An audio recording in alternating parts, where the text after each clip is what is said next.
ঢাকাই চলচ্চিত্রের জনপ্রিয় অভিনেত্রী বিদ্যা সিনহা মিম অভিনয়ের পাশাপাশি সামাজিক যোগাযোগ মাধ্যমেও বেশ সক্রিয়। নতুন কাজের খবর, ব্যক্তিগত মুহূর্ত কিংবা বিভিন্ন ফটোশ্যুটের ছবি নিয়মিতই ভক্তদের সঙ্গে ভাগ করে নেন তিনি।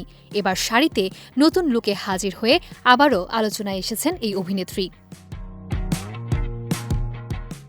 সম্প্রতি নিজের ফেসবুক পেজে শাড়ি পরা ৮টি নতুন ছবি প্রকাশ করেন মিম। ছবিগুলো পোস্ট করে তিনি লিখেছেন, আমি নিজেকে নিয়ে আর একটুখানি শান্তি। সংক্ষিপ্ত এই ক্যাপশনেই যেন ফুটে উঠেছে তার প্রশান্তির অনুভূতি। ছবিতে মার্জিত সাজ, স্বাভাবিক অভিব্যক্তি ও শাড়ির ঐতিহ্যবাহী লুকে ধরা দেন তিনি, যা ভক্তদের দারুণভাবে আকৃষ্ট করেছে। ছবিগুলো প্রকাশের পরপরই মন্তব্যের ঘর ভরে যায় প্রশংসায়। অনেকে তার সৌন্দর্য, রুচিশীল স্টাইল ও আত্মবিশ্বাসী উপস্থিতির প্রশংসা করেছেন। কেউ লিখেছেন, শাড়িতে আপনাকে অসাধারণ লাগছে।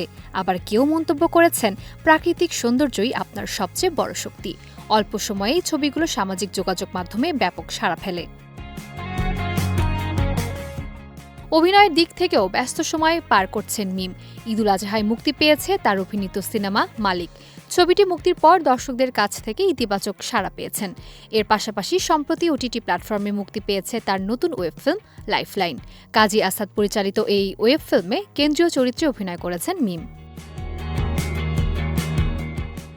লাইফলাইনে মিমের অভিনয় ইতিমধ্যেই দর্শক ও সমালোচকদের প্রশংসা কুড়িয়েছে। বড় পর্দা ও ওটিটি দুই মাধ্যমেই নিজের অভিনয় দক্ষতার স্বাক্ষর রেখে এগিয়ে চলেছেন তিনি। নতুন ছবির প্রশংসা আর সাম্প্রতিক কাজের সাফল্য মিলিয়ে সময়টা যে বিদ্যা সিনহা মিমের জন্য বেশ ইতিবাচক, সেটি স্পষ্ট।